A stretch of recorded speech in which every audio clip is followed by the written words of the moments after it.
사실 이 오학신 같은 이런 소급 성경 공부를 할 때는 다 같이 읽고 또 나눔을 다 하고 하는 게 정상적인데 저희가 이제 시간이 제한되어 있고 이 강의식으로 녹화를 하려다 보니까 평소보다는 조금 강의에 가까운 면이 있습니다. 예, 그거는 이해해 주시고 그러나 여러분이 실제로 진행하고 전수할 때는 실제로 순원과 대화하고 질문과 답변을 공유하는 그런 방향으로 나가주셔도 될 것 같습니다. 이 오학신 교재는 뭐 잘 아시다시피 우리 팔로업 새생활 시리즈와 더불어서 저희 모임에서 가장 중요한 기초 교재죠. 보통은 이제 팔로업을 먼저 하고 그리고 오학신을 하는 경우가 많죠. 또 그게 조금 더 순서가 자연스러운 것 같아요. 해보니까. 그리고 오학신은 꼭 초신자이건 기신자이건 반드시 해줄 것을 저는 원합니다.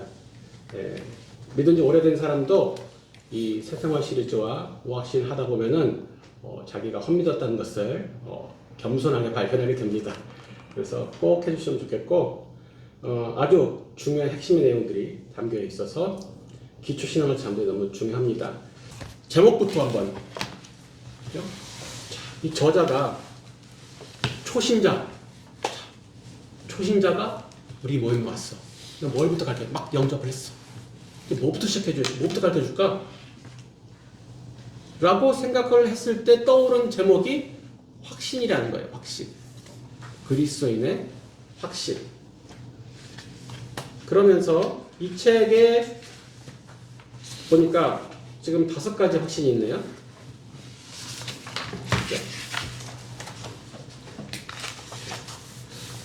왜 이 5가지를 넣었을까?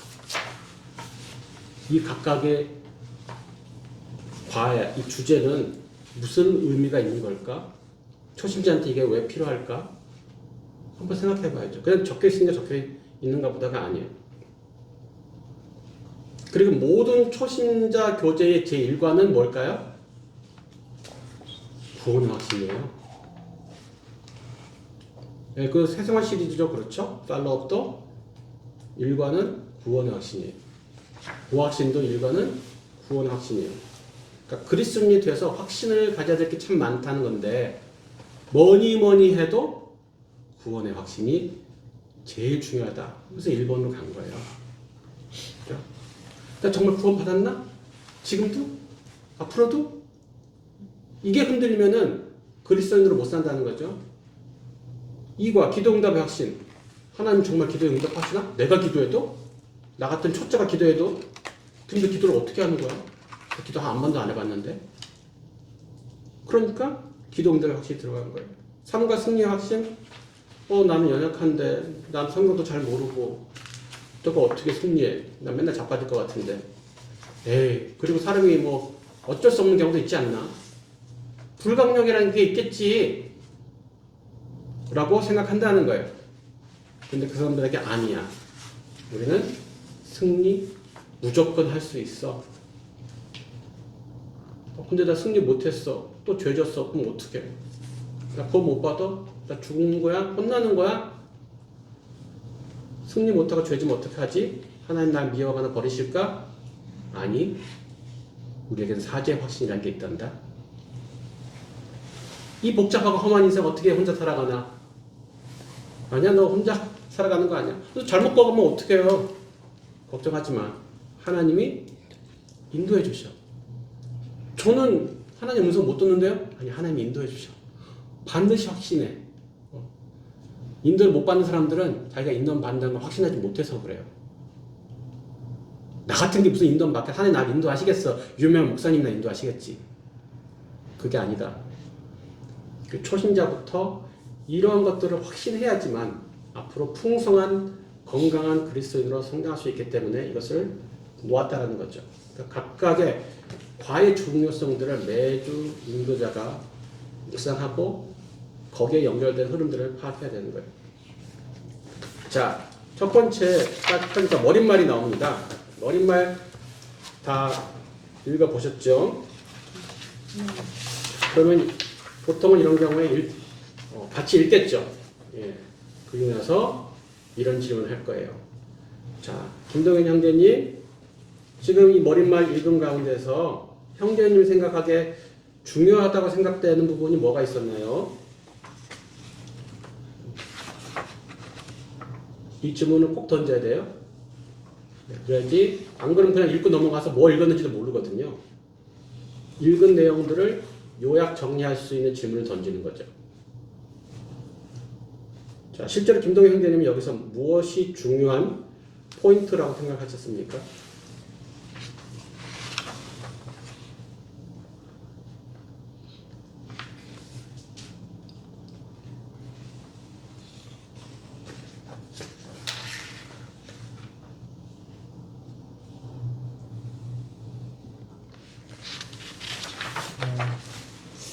이게 공부를 시작할 때 이게 어떻게 나눠져 있고 저희가 어떤 식으로 이렇게 배워가면서 그리스도인의 확신과 성장에 대해서 알아갈 수 있는지를 전체적으로 파악하는 게 중요하다.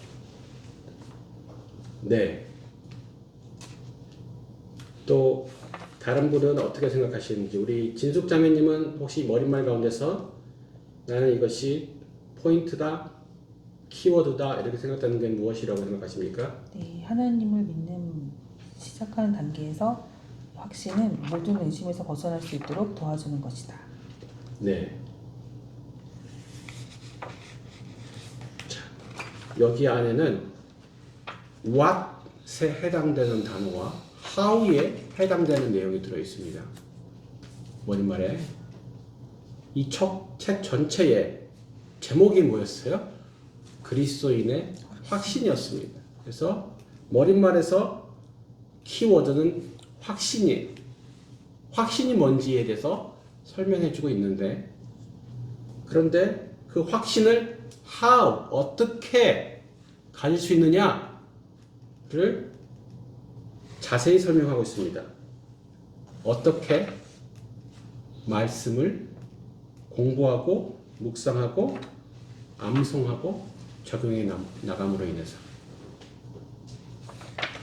하늘에서 계시가 뚝 떨어져서 꿈을 꾸다가 환상을 봐서가 아니라 하나님의 말씀의 성경을 암송하고 묵상하고 공부하고 적용해 나가면서 우리가 확신을 가지게 된다. 확신의 근거는 하나님 말씀이다. 이 두 가지 축을 머릿말에 넣는 거예요. 그러니까 인도자가 이게 사실 국어 실력이 그래서 되게 중요해요. 성경 공부 인도에서 국어 공부를 많이 잘 못하면 이게 어렵습니다. 항상 뭐 문단 나누기, 핵심 단어 뽑기 이런 국어 시간 많이 했잖아요. 그거하고 성경 공부하고 밀접한 관계가 있어요. 예, 성경 공부가 잘 안 되시면은 다시 국어 공부를 좀 책을 많이 읽으시고 네, 국어가 안 되면은 성경 공부가 안 됩니다. 참 안타깝습니다. 왜냐하면 말로 되어 있기 때문에 그래요. 말로. 예. 그런데 일단 항상 할 때 우리 그 맨투맨 교재에 보면 머리에서 what, why, how 그다음에 illustration 적용. 그래서 이런 것도 되어 있죠. 자, 정의를 분명히 하는 것은 너무 중요해요. 이 단어가 갖는 진짜 의미, 세상적 단어의 의미 말고 성경적 의미는 뭔가? 제가 복음 세미나 하면서도 그 단어의 의미를 새롭게 해드리는 게 되게 많을 거예요. 그죠? 그래서 이 단어의 뜻, 이 주제의 의미가 뭔지 what을 분별을 하고 그 다음에는 이유를 알아야 돼요. 왜? 사람은 생각하는 동물이에요. 이유가 없으면은 자발적이 되지 못해요. 이유가 중요한 이유가 그거예요. 이유가 없으면 자발성이 일어나지 않습니다. 군인들이 군대에 있을 때는 딱 칼각 잡아가지고 쫙 다림질하고 관물대도 정리 잘하는데 그게 제대하면 그렇게 안 합니다. 왜요? 그렇게 해야 될 이유가 없어서요. 그 전에 그 군인이 딱 칼각으로 정리를 잘한 이유는 위에서 하라고 하니까 했어요. 자기가 해야 될 이유는 없었어요.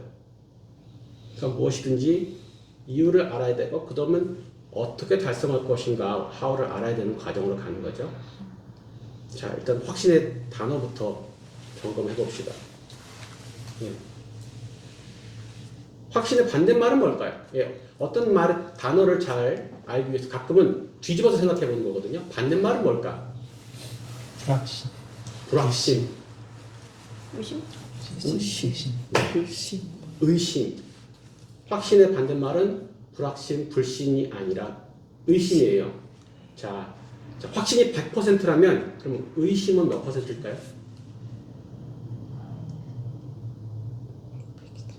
네, 확신이 100%다. 그러면 의심은 몇 %를 얘기하는 걸까요? 0%일까요? 99%도 의심일 것 같은데. 맞아요. 100%가 아닌 모든 것이 99.999999999도 의심이에요. 우리가 이 과에서 지금 다루는 확신은 뭐예요? 100%.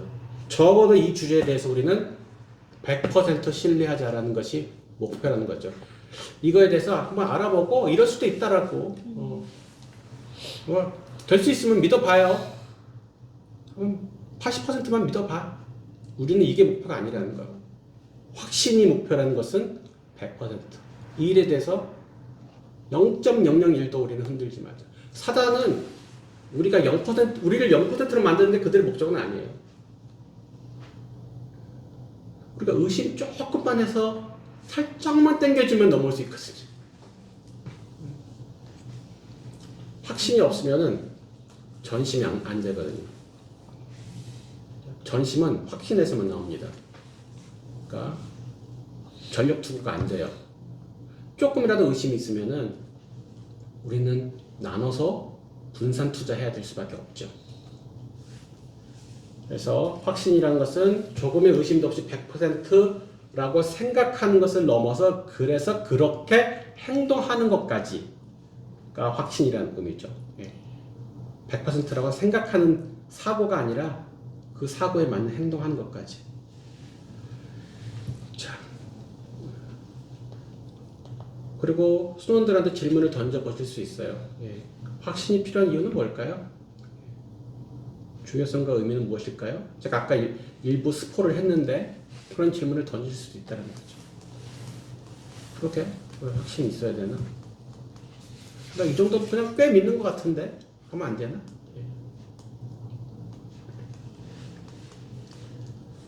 한번 생각해 보세요. 만약 100% 확신하지 못하면 어떤 문제가 있을까?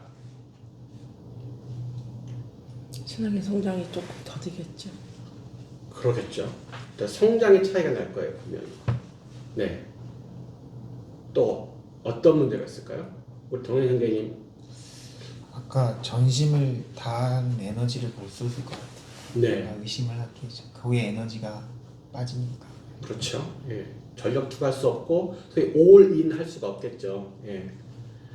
그리고 아까 말씀하신 그런 성장도 안 되고 풍성함도 떨어질 거고 견고하지 못하니까 강력함도 없을 거고. 또 어떤 것들이 있을까요? 자기가 확신이 없으면 남한테 확실히 전하지도 못할 것 같아요. 그렇죠. 남한테 전달도 잘 못하겠네, 그죠? 또 영경자매님 생각하시기에 어떤 게 있을까요? 하나님을 신뢰하지 못하게 된다면 자기의 믿음에 대해서도 흔들릴 수도 있을 것 같아요. 네. 그래서 그게 지금 그 답변이 자기 믿음에 대해 흔들 수 있다는 말이 확신이 없단 말이잖아요. 제가 질문한 것은 그래서 무슨 문제가 생기냐고 질문한 거예요. 방금 그 답변하신 것은 제가 질문한 거를 다시 중복하신 것과 같아진다고요. 이럴 때 우리가 상처받지 말자라고 아까 말씀드린 거예요. 제가 질문한 게 확신이 없으면 어떤 일이 생길까 그랬는데 자기의 믿음이 흔들릴 것 같습니다라는 그 같은 말이에요. 동의어예요. 특히 포기하기가 쉬워집니다. 믿음은 인내로 열매를 맺거든요. 인내는 끝까지 간다는 거예요. 포기하지 않는다는 거. 화를 안 낸다 이런 뜻이 아니라 화를 내도 포기하지 않으면 괜찮아요. 화내는 것보다 더 문제가 화도 안 내고 조용히 그만두고 나가는 거예요. 그래서 믿음이 없으면 중간에 쉽게 포기하게 되죠. 자, 어떻게 하면 확신할 수 있을까? 하우에 대한 얘기가 이 머릿말에 있어요. 궁금한 것과 의심은 다릅니다. 예. 저도 아직도 성경에 궁금한 게 많거든요. 근데 제가 의심하는 건 아니에요. 내가 모르는 뭔가 있겠지. 근데 궁금하다. 예. 그 연구하는 자세는 필요하는데 의심하는 자세는 안 된다는 거예요. 거짓말로 세뇌시켜서 결과적으로 거짓말로 세뇌시킨 것도 확신이 될까요? 그것도 확신입니까? 북조선에서 우리의 위대한 아버지 지도자 수령아바이 세뇌를 시켰어요. 그 확신이 됩니까? 네, 우리가 확신이라고 말하는 것은 근거가 확실한 것을 전제로 하거든요. 근데 위대한 수령아바이는 그것을 신뢰했을 때 그 결과가 그 결과가 자신이 믿던 바대로 안 되죠. 근데 우리가 신뢰하려는 확신하려는 것은 믿을 만한 근거를 대상으로 해야만 된다는 거예요. 그러니까 믿음은 내용보다도 사실은 믿음의 대상이 훨씬 중요한 문제예요. 부처님 믿는 분들, 저기 이슬람 믿는 분들도 믿음의 내용은 나쁘지 않아요. 좋은 내용들이 많아요. 문제는 믿음의 대상, 근거가 문제죠. 그래서 100% 확신할 수 있는, 믿을 수 있는 근거를 가져야만 되는데 어떻게 확신할 수 있을까? 어떻게 확신할 수 있을까? 말씀. 우리가 100% 신뢰할 만한 근거는 하나님 말씀밖에 없다. 그래서 그걸 위해서 여기서 나온 대로 암송해라, 묵상해라. 그러니까는 이 오확신의 맨 앞에 항상 뭐가 있습니까? 암송 구절이 있잖아요. 오확신 하시면서 진짜 암송 하시죠? 네. 그 자리에서 암송 다 시켜요, 저는. 그 자리에서. 자, 이거 암송 집에 가서 해보세요. 그러니까 그 자리에서 암송. 그것도 시간을 아주 짧게 줘요.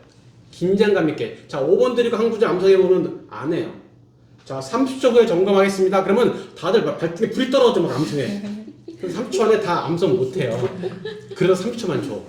그럼 30초 동안 출두사동 막 해. 그래서 시켰는데 막 틀리고 막 구복돼. 자, 다시 30초 드리겠어. 30초 시작! 그럼 또 막 외워 막. 그렇게 그 자리에서 외워야 돼요. 자, 100% 확신을 위해서는 근거가 되는 말씀을 암송하고 묵상하고 공부하고 적용해야 된다. 그래야 온전히 믿게 된다. 그렇죠? 암송이 돼야 묵상이 된다. 의심을 묵상하면 소용이 없어요. 암송을 먼저 하시고 정확한 말씀을 암송하시고 그걸 가지고 묵상하는 거예요. 우리가 그 얘기 많이 들으셨을 텐데 예수님과 하와의 비교. 예수님은 승리하셨는데 하와는 실패한 차이가 뭐였어요? 암송의 차이, 암송의 차이. 하와는 암송이 틀렸어요. 구절이 조금 살짝 비슷하게 빗나갔어. 비슷한데 좀 아니야. 그죠? 그래가지고 시험에 넘어져. 예수님은 기록하였으되 다 말씀 가지고 쫙 해가지고 예수님이 그 자리에 사단아 물러갈 쥐어다 이렇게 해서 물리친 게 아니잖아요. 그냥 기록된 대로 그냥 기록하였을 때 말씀 정확하게 암송해서 그걸로 끝. 사단의 목표는 우리가 전혀 안 믿도록 만드는 게 아니라 100% 확신하지 못하도록 만드는 데 있어요. 사단을 보통 호칭하는 것들이 여러 개 있잖아요. 그 중에 하나가 거짓의 아비죠. 그러니까 걔의 무기는 사단의 무기는 뭐라는 거예요? 거짓말. 우리가 너무 그 오컬트 무비를 많이 봐가지고 사단의 무기가 막 갑자기 하늘에서 막 천장이 확 무너지고 막 갑자기 철판이 휙 날라오고 막 사단의 무기는 그런 게 아니고요. 거짓말이에요. 거짓말. 거짓말을 이길 수 있는 건 뭐겠어요? 네. 그러니까 거짓말과 싸우는데 막 이렇게 드래곤 막 이러면서 이길 수 없다고. 그냥 심심하게 슴슴하게 진리의 말씀으로 거짓말을 이기는 거예요. 그래서 암송이 이 과를 하면서 이 오확신 하면서 너무너무 중요하다라고 이렇게 사설을 많이 깐 거예요. 암송 그냥 넘기지 마라. 꼭 해. 그 밑에 공부하는 게 중요한 거지. 암송 그건 알아서 하겠지가 아니야. 암송 빼먹으면 공부 안 하는 거야. 자, 인도하기 전 기억할 것 다시 한번 몇 가지 말씀드린 거. 모든 사고방식을 초신자 T 양육자에게 맞추라. 당연히 알겠지. 이건 알겠지라고 생각하는 건 상대방은 모를 수도 있다라는 거예요. 그건 틀리게 이해하고 있을 수도 있어요. 예. 그리고 아까 말했듯이 너무 전문 용어, 우리 교회 전문 용어를 너무 쉽게 툭툭 쓰지 말고 꼭 써야 되면 설명해 주면서 쓰자. 그리고 나무와 숲을 같이 보고 소제목과 문제의 상관성을 보고 그리고 이해해야 된다. 각종 문제에 대해서 피양육자가 생각할 시간을 주고 답을 주라. 예. 서머리는 그리고 한 관 다 끝나면 그날 공부가 끝나면 서머리를 내가 해주는 게 인도자가 해주는 게 아니라 피양육자 순원보 하라고 하십시오. 꼭 그렇게 하십시오. 자, 진숙자매님 오늘 이렇게 배우셨는데 오늘 어떤 내용이 기억나세요? 오늘 우리가 뭐 배웠죠? 예. 그러면 꼭 나도 딱딱 앞을 이렇게 하면서 오늘 뭐 배웠더라? 정신없이 답 달고 왔는데 오늘 뭐 배웠냐니까 다시 앞으로 가가지고 네 오늘은 이런 거인데 그렇죠. 본인이 정리를 해요. 근데 제가 다 정리를 해주면요 자기는 사실 아무것도 모르면서 그렇지 그런 걸 배웠지 좋았어 하고 끝난다고요. 그래서 꼭 피양육자 순원이 정리하도록 서머리하도록. 그리고 나서 순장의 역할은 강조와 보충, 교정 이런 거예요. 맞아요. 근데 그 중에서 이게 제일 중요하다고 말씀드렸었죠. 그리고 방금 얘기한 것 중에서 그 부분은 그 얘기가 아니라 제가 다른 얘기라고 말씀드렸는데 그러면서 교정해 주는 거예요. 아니면 누락한 거 있으면 보충해 주고.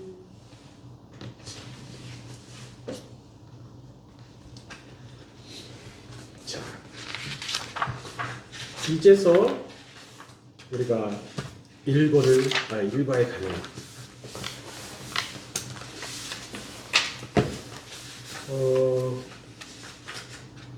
여러분들 거에는 여기 그 학습 목표라는 게 있나요?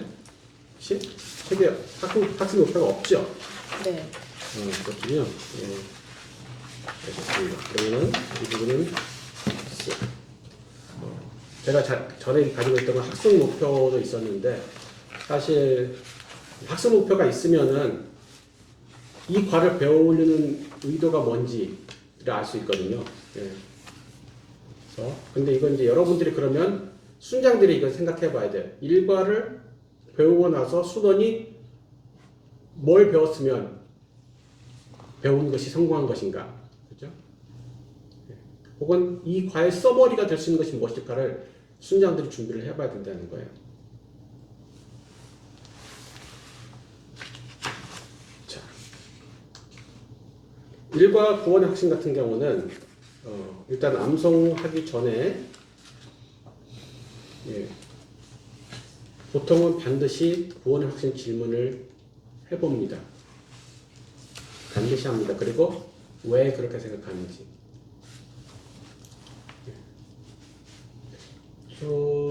우리 지숙자매님 본인 구원 받으실 것 같으세요? 네. 진짜요? 네. 뭘 믿고? 말씀 믿고요. 아니 지숙자매님이 네. 오늘 남편이랑 대판 싸우고 남편한테 세상에 듣도 못한 욕을 쌍욕을 했어. 그리고 술을 진짜 진창 마시고 치여가지고 운전하고 가다가 사람을 치여서 죽였네. 그리고 본인도 죽었어. 천국 갈까요? 네. 어허. 뭘 믿고? 저는 너무 선하게 살았기 때문에요. 이렇게 질문하겠죠? 네. 네, 불신자 롤플레이 잘하시겠어요. 네, 구원의 확신 질문은 최대한 극한의 까탈스러운 조건을 부과해서 질문을 해봅니다. 그러면 처음에는 자신 있게 구원받았다고 하다가 저 정도까지면은 구원 못 받을 수도 있지 않을까라는 생각할 수도 있죠. 그래서 구원의 근거가 명확한지 확신이 있는지 없는지 근데 그 확신이 근거가 정확한지를 체크해보고 구원의 확신으로 들어가죠. 자, 요한일서 5장 11절 12절 어떻게 한다고요? 30초간 암송 시간 주고 점검.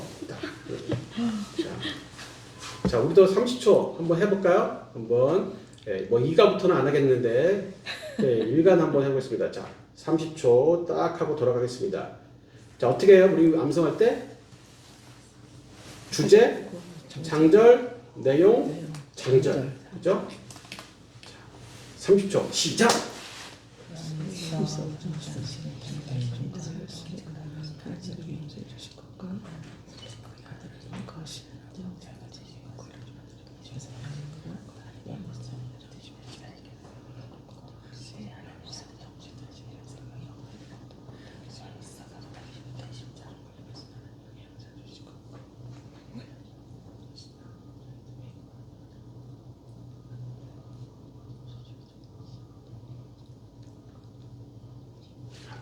자, 저부터 9월의 확신 요한일서 5장 11절 12절 또 증거는 이것이니 하나님이 우리에게 영생을 주신 것과 이 생명이 그 아들에 있는 그것인데 아들이 있는 자에게 생명이 있고 하나님 아들이 없는 자에게 생명이 없느니라. 요한일서 5장 11절 11절 다음 번. 구원의 확신 요한일서 5장 11절 12절 또 증거는 이것이니 하나님이 우리에게 영생을 주신 것과 이 생명이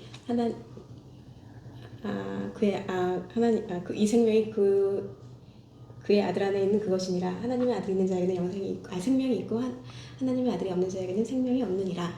네, 하나님도 하나 추가됐어요. 12절에서. 네, 그리고 요한일서 5장 11절 12절 또 증거는 이것이니 하나님이 우리에게 영생을 주신 것과 이 생명이 그의 아들 안에 있는 그것이니라. 아들이 있는 자에게는 생명이 있고 하나님의 아들이 없는 자에게는 생명이 없느니라.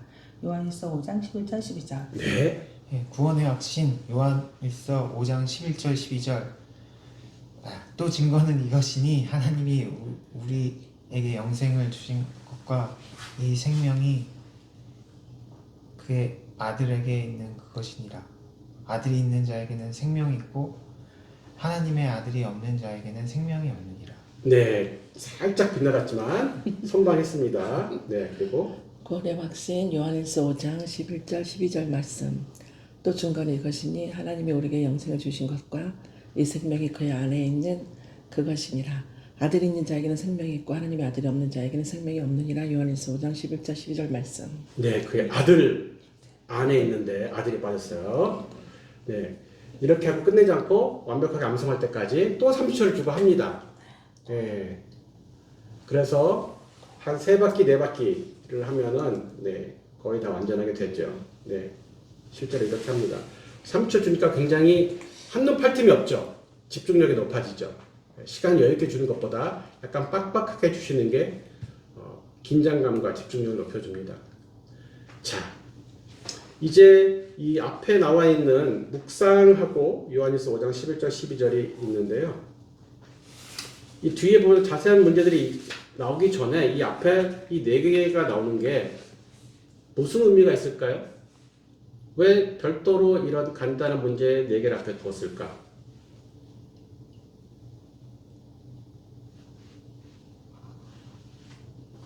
어떤 의미일까요?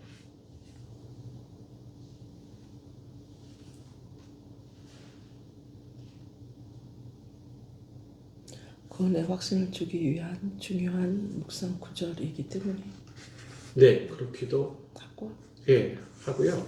아까 말했던 그 숲과 나무 이론 있잖아요. 일단 전체의 그림을 보여줍니다. 이 질문들이. 숲을 보여줘요. 그리고 그 뒤에 있는 증거는 이것이니 이게 나무 1, 하나님이 우리에게 영생을 주신 것 나무 2, 그리고 아들이 있는 자에게는 생명이 있고 나무 3, 네. 이게 연결되어져서 숲이 되는 건데요. 그러면 1번은 가지 1, 2번은 가지 2 이렇게 되는 거예요. 그래서 얘들이 그냥 적힌 게 아니라 연결이 된다는 거예요. 논리적 흐름을 가지고 있어요.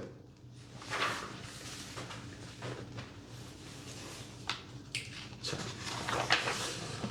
이 영희자매님 여기 있는 답변 4개 질문 한번 간단한 것들인데 한번 해주실까요? 영생은 누가 줍니까 했을 때 11절에 하나님이 우리에게 주신다. 영생은 어디에 있습니까 했을 때 11절 끝부분에 그의 아들 안에 있는 그것이니라 했으니까 그의 아들은 예수님. 그러면 영생을 누가 소유하고 있습니까? 했을 때 12절에 아들이 있는 자에게는 생명이 있고 했으니까 아들을 소유한 자, 예수님을 가진 자게 되겠죠. 생명이 없는 사람은 누구입니까? 했을 때 12절 끝부분에 아들이 없는 자는 생명이 없다고 했으니까 아들이 없는 자, 하나님의 아들이 없는 자, 예수님을 안 만난 자이겠지요. 네. 이제 답변을 심플하게 정리를 이제 해보면은 첫 번째는 하나님, 두 번째는 하나님의 아들 안에, 두 번째는 하나님의 아들이 있는 자, 두 번째는 하나님의 아들이 없는 자. 이게 답이 일단 심플하게 나왔어요. 근데 이 너무나 쉬운, 답답하기는 너무 쉬워요. 그런데 이 가운데 영적인 의미를 무엇을 주려고 이 질문을 했겠냐라는 거예요. 자, 영생은 누가 줍니까? 우리한테는 너무 쉬운 질문, 뻔한, 너무 당연한 질문이에요. 그런데 불신자, 초신자 입장에서 이게 당연한 질문입니까? 영생은 누가 줍니까? 불신자 입장에서 생각해 봤을 때.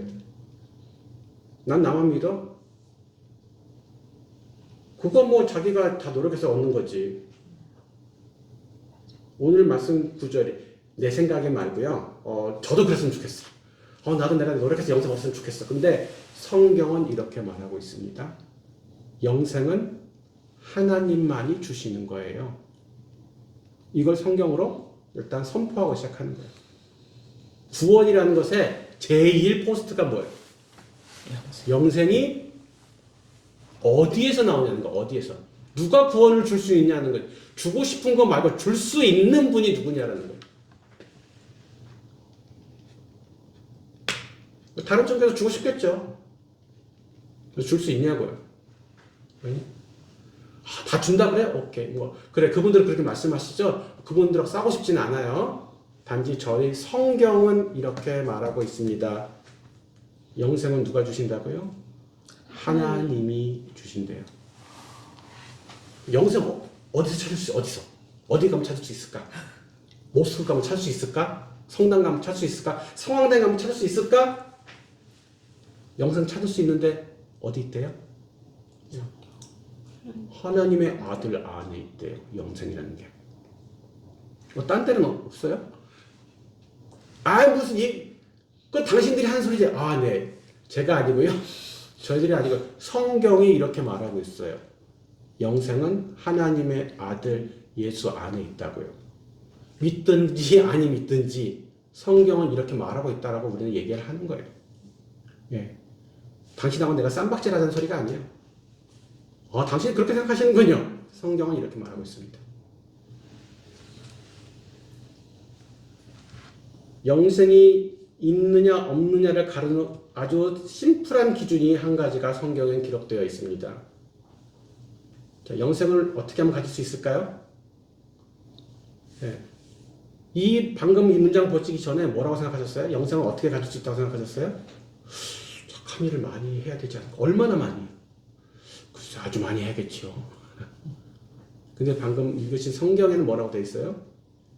하나님의 아들이 있으면 생명이 있다고 그러네요. 네. 착한 일 많이 하셨어요. 근데 하나님의 아들이 없으면 어떡해요? 영생이 없는 거예요? 네. 성경은 그렇게 말하고 있습니다.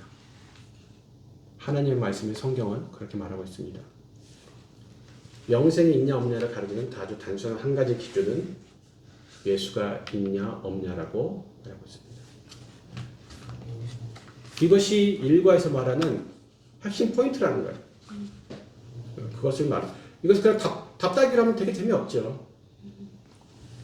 근데 여기다 이걸 왜 이런 쉬운 문제를 왜 달아놨겠냐고. 초신자한테 뭘 알려줘요? 네?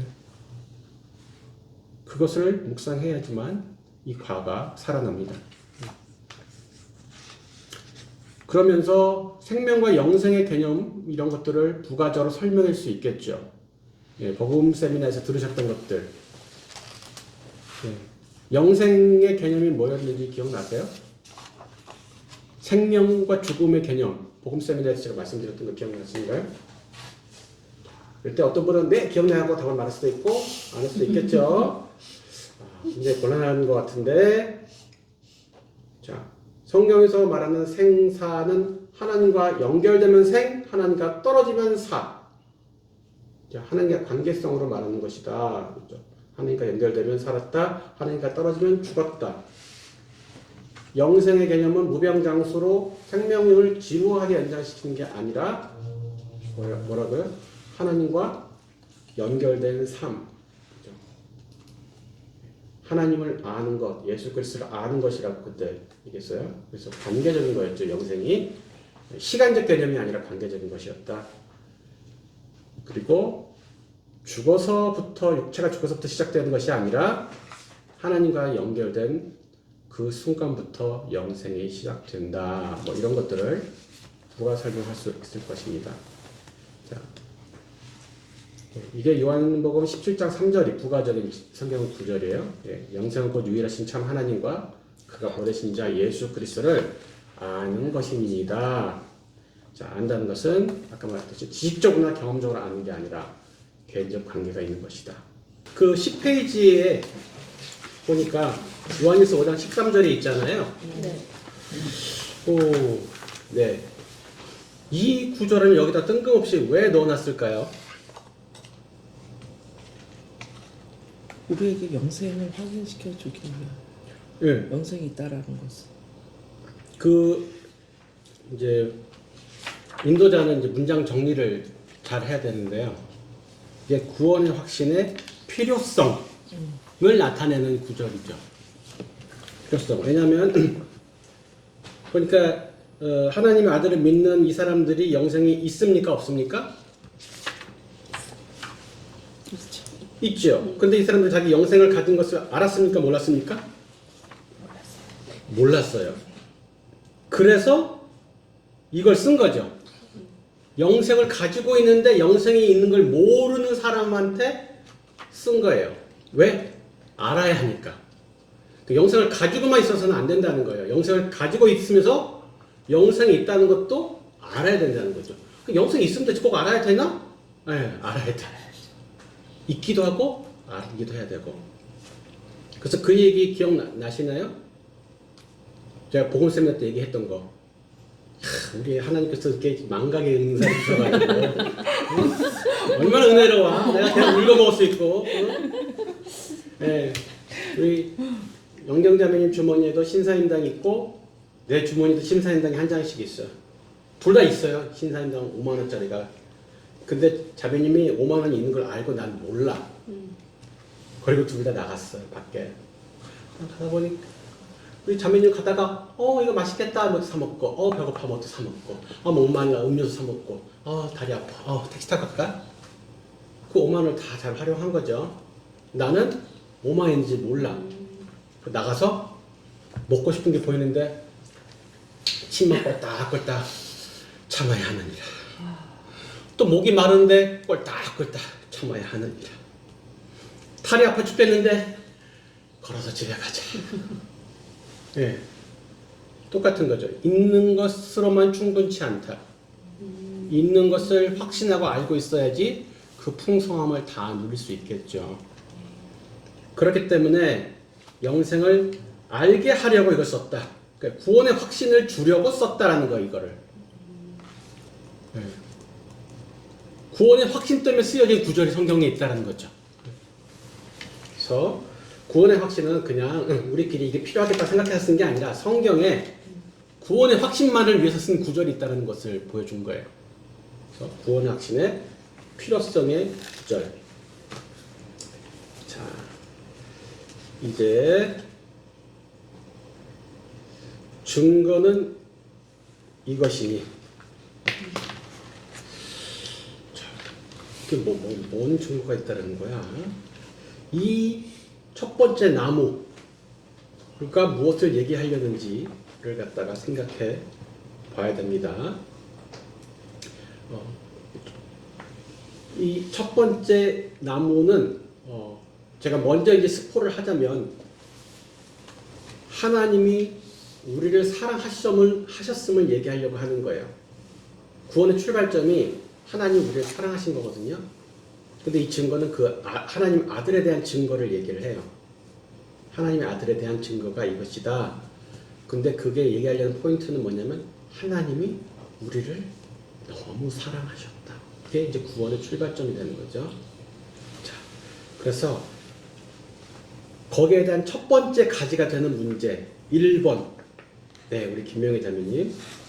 하나님께서는 당신에 대한 사랑을 어떻게 보여주셨습니까? 로마서 5장 8절 말씀, 우리가 아직 죄인 되었을 때에 그리스도께서 우리를 위하여 죽으심으로 하나님께서 우리에 대한 자기의 사랑을 확증하셨느니라. 어떻게 보여주셨냐면 예수님을 우리를 위하여 죽게 하시고 우리의 사랑을 확인하여 주셨다. 네, 그 말씀이 중요한데 여기에서 저라면은 그 한 가지 포인트를 꼭 챙길 것 같아요. 죄인이 아직 죄인 되었을 때 이 포인트, 이 구절이 중요하거든요. 그러니까 내가 조금 개선이 되고 조금 변화가 됐어요. 그 다음에 죽은 게 나를 위해 죽으신 게 아니라 내가 여전히 죄인. 나는 죄인에서 떠날 생각이 1도 없어. 심지어 내가 죄인인지 아닌지도 잘 몰라요. 그런 상태의 사람을 위해서 이 선택을 하셨다는 거죠. 그러니까 하나님 첫째 이 문제의 포인트는 하나님의 사랑의 크심을 지금 증명하려는 건데, 그렇죠? 문제가 그렇죠. 하나님께서 사랑을 어떻게 보셨냐고. 그러면 우리가 하나님 사랑하신다며, 그거 어떻게 사랑하시는데? 보여줘봐. 우리가 이렇게 따져쳤다는 거죠. 근데 하나님께서 뭐라고요?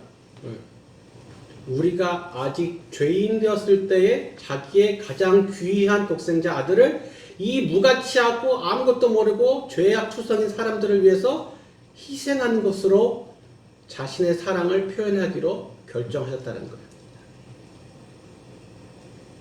거예요. 가장 가치 없는 죄인을 위해서 가장 가치 있는 자신의 독생자를 죽이시는 것. 이게 내 사랑이야. 됐니?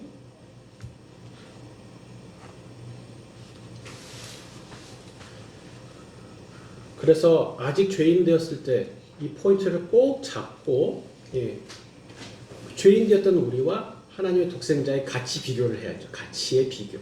가장 무가치한 자와 가장 존귀한 분과의 대비.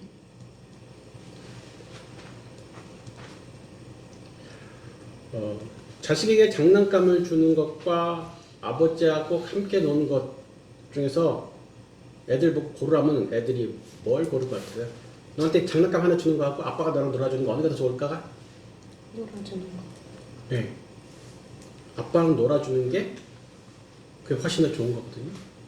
장난감만 주고 아빠는 안 놀아주면은 처음에는 몇 번은 그냥 노는데 나중에는 사실은 애들이 필요한 건 아빠랑 노는 거거든요.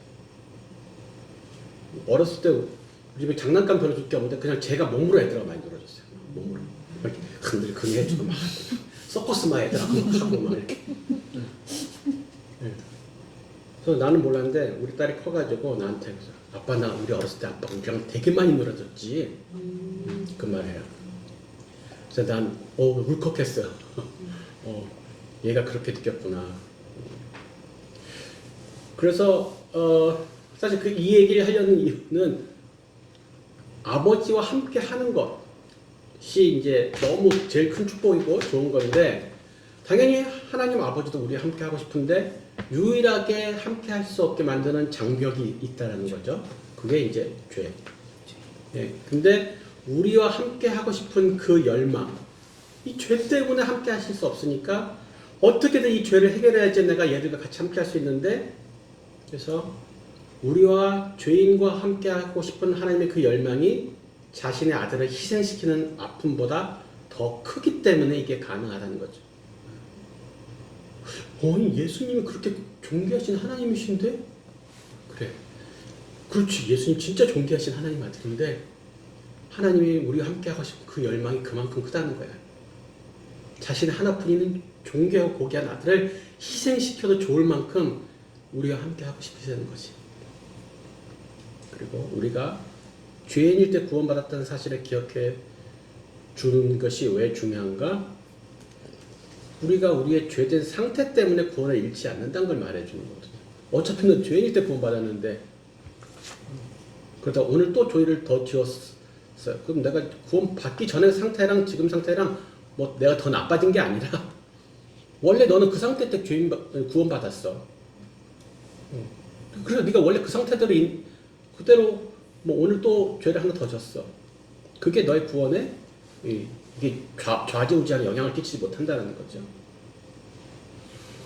자, 두 번째 질문 우리 동현 선생님. 네. 성경은 왜 기록되었습니까?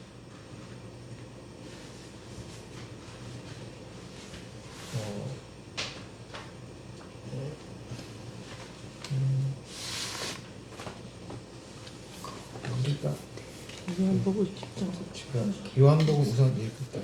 요한복음 20장 31절 오직 이것을 기록함은 너희로 예수께서 하나님의 아들 그리스도이심을 믿게 하려 하며 또 너희로 믿고 그 이름을 힘입어 생명을 얻게 하려 함이니라. 성경을 통해서 예수님께서 하나님의 아들 그리스도이심을 우리가 믿게 하려고 하고 또 믿고 그 이름에 힘입어서 저희가 영생을 얻게 하려고 기록하셨습니다. 자, 그러면 이걸 좀 요약 정리를 해서 성경을 읽었지만은 답은 정리란 문장으로 좀 해주시면 좋거든요. 성경에 기록된 이유는 우리가 그리스도를 믿어서 영생을 얻게 하려고. 네, 그렇죠. 이게 성경의 기록 목적이래요. 쉽게 말하면은 예수님을 믿어서 우리가 구원받게 하려는 것이다. 죄인인 우리가 예수를 믿음으로 생명을 갖고 풍성함을 주시려는 게 하나님의 의도와 계획이죠. 앞에 나왔던 증거는 이것이니, 또 증거는 이것이니, 이 증거는 무엇인가? 앞에 이제 요한일서 5장 9절 하반절을 갖다 그래서 볼 필요가 있죠. 그 윗부분을 봐야 되는 거예요. 하나님의 증거는 이것이니 그의 아들에 대하여 증언하신 것이니라. 하나님이 예수가 자신의 아들이심을 증거하신 것, 그리고 첫째는 예수 그리스도를 믿는 자들에게 영생을 주신 것, 둘째는 그 생명이 하나님의 아들 안에 있는 것. 첫 번째 나무인 이 1, 2번이 포함된 여기서 설명하려고 하는 의도가 하나님이 우리를 사랑하셨다는 증거가 뭐냐라는 거예요. 죄인을 위해서 아들을 내어주고 그를 통해서 우리에게 생명을 주시려고 하셨다는 것, 그게 하나님이 우리를 사랑하셨다는 증거다라는 거죠. 그러니까 우리는 하나님이 날 위해서 막 이것도 도와주고 저것도 해결해주고 집도 사주고 애들 공부도 잘 시켜주시고 그러면 하나님 날 사랑하시는구나, 은혜야 막 이렇게 느끼죠. 그러다가 뭐가 좀 잘 안되면 하나님 날 사랑하시지 않나 봐, 삐지죠. 근데 하나님이 나의 죄 때문에 자신의 사랑하는 독생자 아들을 죽게 하셨다는 그 사실만으로도 하나님의 사랑은 충분히 크게 드러난 것이다. 맥시멈치로 드러난 거예요. 그게 우리를 위해서 밥도 주고 차도 주고 직장도 주는 것보다 훨씬 더 큰 사랑의 표현이 뭐예요? 죄인이 나 때문에 자신의 아들을 죽게 하신 것이 하나님의 사랑의 증거이다. 자, 두 번째 나무, 하나님이 우리에게 영생을 주신 것과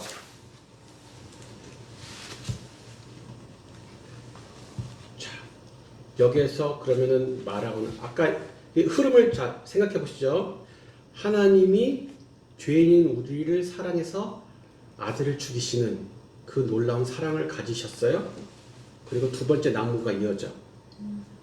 그런데 이 영생이란 것을 이제 사람에게 주고 싶으신데, 이전에 우리에게 영생의 상태가 어땠어요? 하나님 우리에게 영생을 주셨대요. 그 하나님이 영생을 주시기 전에 우리는 영생이 없었어. 없었을 때는 어땠을까? 네. 영생이 없었을 때 우리는 어떤 상태였을까? 사망. 그리고 영생을 영생이 누구로부터 오는가가 이 구절에 다 포함되어 있어요. 하나님 주신, 사람으로부터 절대 말미암지 않는다는 거죠. 그리고 영생을 주시는 방법, 주셨다 그랬는데 그럼 그 주시는 걸 어떻게 받아? 딱 보따리 여기 있다. 그 보따리를 딱 짊어지면 되는 건가? 그러니까 그 받는 방법에 대해서도 얘기할 게 두 번째 나무예요. 그러니까 영생이라는 것이 오기 전의 상태, 사람의 상태를 얘기하고, 그리고 영생은 하나님으로부터만 온다. 그리고 영생을 주신다고 하면 그럼 난 그럼 어떻게 받아야 되는 거지? 방법론적인 것이 이 두 번째 나무에 들어갈 거예요. 이것을 이제 인도자가 알고 있으라는 거예요. 인도자가. 그것을 당장 막 초신자한테 다 설명을 우리가 해줄 수 없지만 인도자는 이걸 알고 끌고 나가는 거죠. 자, 그래서 3번 문제, 네, 우리 진숙자매님. 네. 인간의 죄는 어떤 결과를 가져왔습니까? 오직 너희 죄악이 너희와 너희 하나님 사이를 내었고 너희 죄가 그 얼굴을 가리워서 너희를 듣지 않으시게 함이니. 이사야 59장 2절 말씀. 네, 그래서 정리해서 문장을 만들어 보면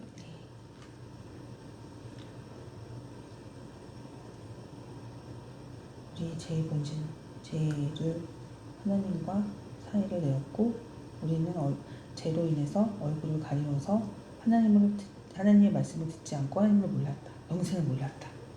영생을 알지 못한다. 네, 상당히 복잡하고 더 길어졌죠. 원문보다 더 길고 복잡해졌어요. 죄송합니다. 놀라운 매직이에요. 죄송합니다. 그래서 이 긴 원문 성경 구절을 정리하는 국어 실력이 필요합니다. 네. 인간의 죄를 가져온 것, 죄가 가져온 결과는 하나님과 갈라짐. 갈라짐. 그냥 이렇게 쓰면 되잖아요. 하나님과 갈라진 거예요. 끝. 네. 그런데 답은 이렇게 나왔어요. 답달기는 이렇게 한 거예요. 하나님과 갈라짐이 답이에요. 그런데 이 문제를 갖다가 여기다가 설정한 의도는 뭐라는 거죠? 이 질문의 의도는 뭔가? 영생을 주기 영생을 알게 주기 위한 하려고 목적. 이게 죄로 갈라졌기 때문에 다시 그것도 알는데 아까 말한 영생을 주셨으니까 영생을 받기 전에 영생이 없는 우리의 상태를 설명하는 거예요. 이게 영생이 오기 전의 상태. 네, 영생을 받기 전에 우리의 상태가 어땠냐, 네. 그죠? 그래서 거의 자주 얘기하는 죄와 죽음의 심각성을 드러내려고 하는 의도를 가진 질문인 거죠. 영생을 얻기 전의 상태. 일단 문제가 드러나야지 그 다음에 솔루션이 나오거든요. 예. 그리고 모든 건강기능식품들 보면 그래요. 당신이 지금 이게 부족해서 뭐가 안 좋고 이거 없으면 지금 큰일 나고 뭐 곧 죽는 것처럼 얘기를 하잖아요. 그리고 나서 근데 우리 제품을 드시면 이것도 해결되고 저것도 해결되고 다 좋아진다고. 예. 그래서 문제점을 드러내는 것은 나쁜 게 아니에요. 솔루션을 제공하기 위한 밑밥인 거죠. 예. 그러면서 여기서 이제 구도자이고 초신자라면은 다시 한번 죄에 대해서, 죄가 무엇인지에 대해서 복음 세미나에서 배운 것처럼 얘기할 수 있겠죠? 자, 우리의 망각은 어디까지일까요? 잘 들었겠죠? 죄가 이 갈라짐이라고 나오는데 하나님과 우리 사이를 갈라놓는 유일한 요소란 말이죠. 죄가. 근데 죄가 뭔데요? 죄인은 아니라고 그러잖아요. 내가 왜 죄인이야? 그래서 성경의 죄의 정의는 도덕적, 법률적 죄가 아니다. 그렇죠? 네. 하나님과 원칙적으로? 분리된 상태? 그거는 이제 죄의 결과예요. 그렇죠? 죄란 것은 하나님의 말을 듣지 않은 거예요. 하나님의 말을 듣지 않는 거. 말 듣지 않은. 예. 그 다시 한번 가셔서 복음 세미나 사람 제 2주제 사람에 이제 3주제가 되나요? 이제 사람에 보면은 죄의 종류가 쫙 나와 있어요. 그렇죠? 자기 뜻대로 행한 거, 뭐 하나님을 부인한 거, 믿음대로 행하지 않은 거, 선을 알고도 행하지 아니한 거 등등등 여러 가지가 나오는데 어찌됐든 하나님과 상관없이 행한 모든 일, 심지어는 도덕적 선행을 포함해서도 죄가 될 수 있다는 거죠. 하나님과 떨어져서 하나님의 말씀을 듣고 한 게 아니라 내 생각대로 한 것들은 도덕적 선행일지라도 죄가 되는 거예요. 성경의 죄는 관계적이며 동기적인 죄죠. 하나님과의 관계 가운데서 이걸 죄가 아니냐로 판별하고, 또한 이것이 나의 동기가 무엇이냐에 따라서 죄가 되기도 하고 아니기도 하죠. 사실 많은 사람들 하나님과의 단절됨의 심각함도 모르고 하나님과 함께하면 축복도 몰라요. 무뎌요. 하나님과 단절된다고 그게 큰일인가? 그냥 어떤 친구랑 마음 안 맞는 친구랑 그냥 손절하고 그냥 다른 친구랑 놀면 되지, 이 정도로 생각하는 거죠. 그게 아니라 하나님의 영원한 진노가 임하는 심판이라는 거. 그래서 그 세 가지 죽음을 다시 한번 얘기해 주시면 좋을 것 같아요. 세 가지 죽음 기억나시죠? 세 가지 죽음 기억나시는가요? 복음 세미나는 우리는 언제 들었는가? 첫 번째 육체의 죽음이 있었죠. 두 번째는 하나님과 단절된 상태에 있었죠. 그리고 세 번째는 우리 심판 후에 영벌 받는 것을 말했죠. 근데 이제 믿으면 이 세 가지 죽음이 다 면제된다고.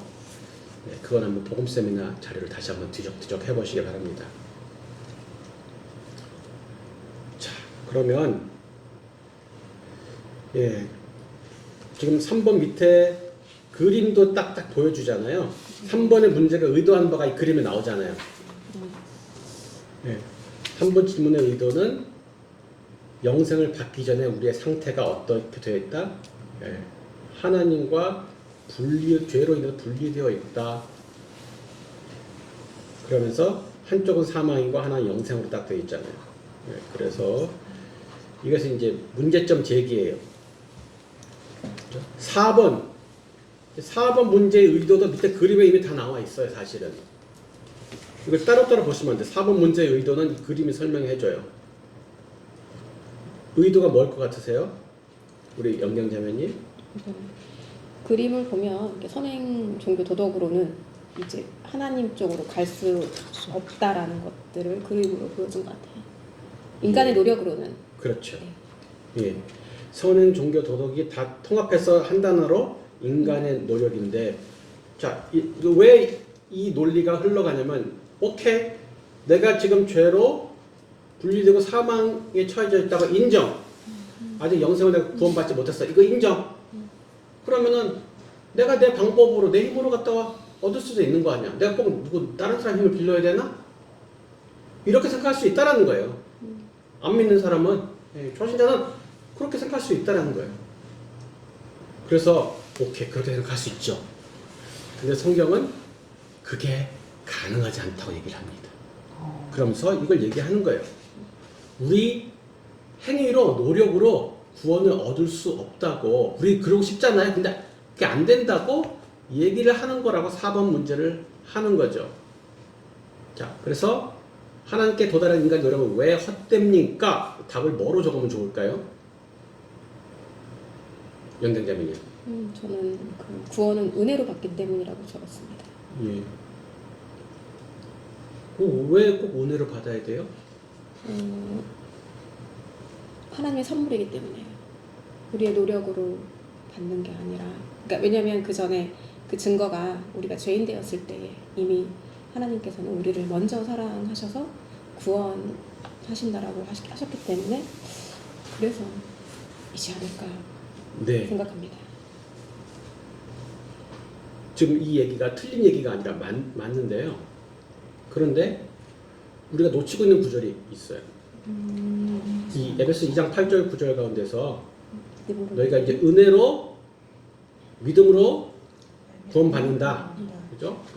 이 구원의 출발점은 네가 아니라 하나님이 선물로 주는 거야 라고 이제 설명 앞에 해줬죠. 이것까지 우리가 다 알았어요. 그런데 그 뒤에 이유가 나와요. 행위에서 난 것이 아닌데 이는이 뭐예요? 왜냐하면 한국 성경에 이는이 나온 것은 왜냐하면, 영어로 이거 because라고 나와요. 자랑하지 못하게 하려고요. 그래서 사람의 노력으로 구원받으려고 하나님께 도달하려는 이 노력에 대해서 안 되는 두 가지 이유를 제가 설명을 드렸어요. 기억나시나요? 하나는 불가능이고요. 지금 여기서 나오는 이 그림은 불가능을 얘기하는 거예요. 그런데 또 하나, 지금 방금 9절에서 말한 것은 뭐예요? 불허에 불허. 허락지 않으심. 불가능의 얘기는 제가 고층 건물 비유도 말씀드렸고, 우리가 박태원이 함께 부산 앞바다에서 미국까지 수영해서 가는 얘기 했죠. 네, 네. 그러니까 사람 간의 그 행위의 차이가 존재하는 거예요. 존재하지 않는 게 존재한다고요. 고층 빌딩은 120층 롯데타워하고 우리 집 초가상가를 비교하면 현격히 차이가 나는데, 하늘에서 보면, 인공위성에서 보면은 둘 다 그놈이더라. 하늘에 안 닿기는 똑같더라. 그죠? 수영 잘하는 놈 못하는 놈이 있지. 박태환이하고 나하고 비교하면 훨씬 잘하지. 근데 어차피 미국 로스앤젤레스까지 갈 수는 없는 건 동일하더라. 미국 가려면 비행기 타야지. 헤엄쳐서 어떻게 가냐. 이게 불가능해. 행위로 불가능의 얘기를 그걸 하는 거예요.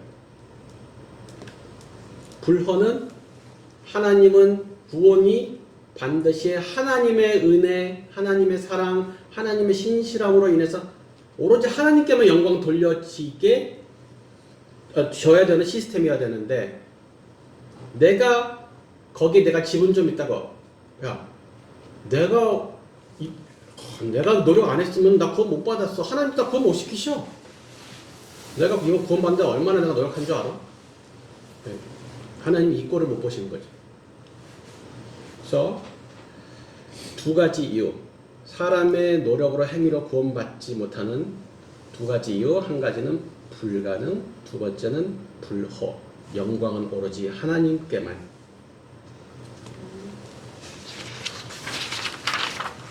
세 번째, 자, 지금 다 이거 두 번째 나무를 보고 있는 거예요. 우리가 두 번째 나무. 예, 하나님이 우리에게 영생을 주신 것과, 그래서 지금 아까 뭐라 그랬어요? 하나는 영생을 받기 전의 상태였죠. 그리고 영생은 하나님만이 주실 수 있고 사람은 줄 수 없다가 두 번째 가지였어요. 이제 세 번째, 네 번째 가지가 그 뒤에 주시기 위해서 어떻게 하셨고 우리는 어떻게 받느냐는 얘기를 하는 거예요. 하나님이 그 영생을 주시려고 5번 뭘 하셨는지, 그리고 우리는 어떻게 받는지. 자, 5번 문제, 우리 명예자매님. 하나님께서는 인간들을 자신에게로 인도하기 위하여 어떤 일을 하셨습니까? 베드로전서 3장 18절 말씀. 그리스도께서도 단번에 죄를 위하여 죽으사 의인으로서 불의한 죄를 대신하셨으니 이는 우리를 하나님 앞으로 인도하려 하심이라. 육체로는 죽임을 당하시고 영으로는 살리심을 받으셨으니 우리를 하나님께로 인도하기 위해서 예수 그리스도가 십자가에 못 박히셨다. 이 간격을 메워 주셨다. 네, 역시 요약 정리의 문제입니다. 그러니까 하나님께서 인간을 구원하기 위해서 이제 뭔가를 하셨는데, 여기에서 이 지금 방금 읽은 이 구절 베드로전서 3장 18절에서 핵심이 뭘까? 단번에 죄를 위하여 죽었어. 단번에 죄를 위해 죽어서 그래서 뭘 했냐는 거예요. 신나님 앞으로 인도하려고. 그 결과예요. 아, 우리로서 육체로 죽임을 불의한 죄를 당하시고. 대신하셨다. 대신. 대신? 대신이 핵심이에요. 의인으로서 불의한 자를 대신하게 하는 방법을 사용하신 거거든요. 그러니까 그리스도께서 우리를 위하여 죽으셨다는 말을 자주 하는데, 그 말의 의미가 뭐냐면 대신했다는 거예요. 대신. 대속. 그죠? 대속. 우리를 구원하시고 영생을 주시기 하나님 선택한 방법이 뭐냐면 대속. 대신 속했다는 거예요. 속은 값을 치르고 거래를 했다는 거라고요. 내 대신, 죄인 대신 속하게 하는 방법을 사용한 거죠. 그러니까 한번 여기서 이제 질문을 던져보세요. 사람의 죄와 관련해서 하나님이 하실 수 있는 방법이 뭐가 있을까? 그냥 한번 상상을 해보는 거예요. 이 방법 말고 다른 방법 하나님 쓸 수 있는 방법 없을까? 흔히 사람들 제일 많이 쓰는 거. 아니, 하나님 딱 처음부터 죄를 안 짓게 세팅해가지고 만들면 되지. 그렇잖아요? 그럼 아예 죄를 안 지을 텐데. 그건 뭐예요? 처음부터 로봇을 만들자는 거잖아요. 로봇처럼 딱 세팅되고 프로그램 된 대로 그럼 그렇게 하면 안 되나? 왜 안 돼요?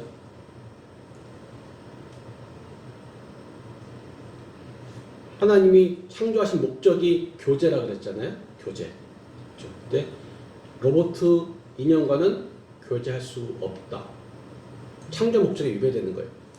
자유의지가 없으면 교제할 수가 없기 때문에 교제를 하시기 위해서는 리스크가 있어도 반드시 자유의지를 주셔야 돼요. 자신처럼. 두 번째, 어차피 하나님 자기 맘대로니까 죄를 짓건 말건 그냥 신경 안 써도 되잖아. 그럼 안 되나? 그냥 아무 대가 없이 죄 용서해 주시면 되지. 어차피 자기 맘인데. 그렇게 하면 안 될까요?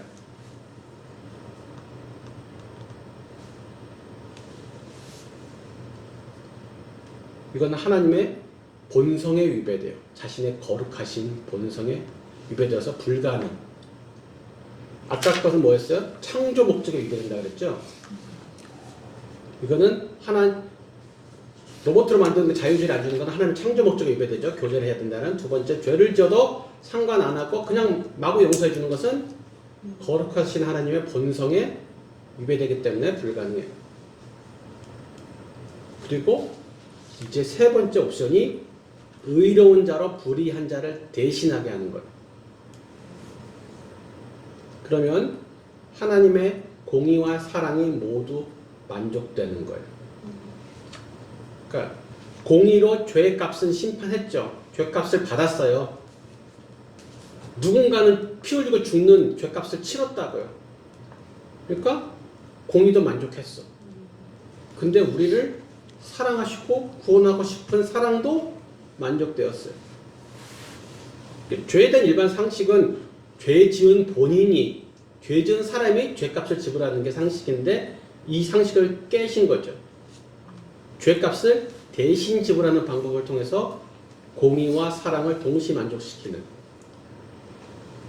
그래서 여기서 5번의 답은 아까 정리한 대로 의인으로서 죄인을 대신하게 하는 방식으로 그 방식을 통해서 영생을 사람에게 주시려고 했다는 거예요, 하나님.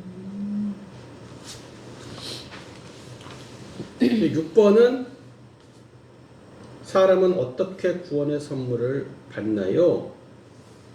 우리 진숙자매님. 네. 영접하는 자, 곧 그 이름이 있는 자들에게는 하나님의 자녀가 되는 권세를 주셨으니 믿으면 됩니다. 네. 자,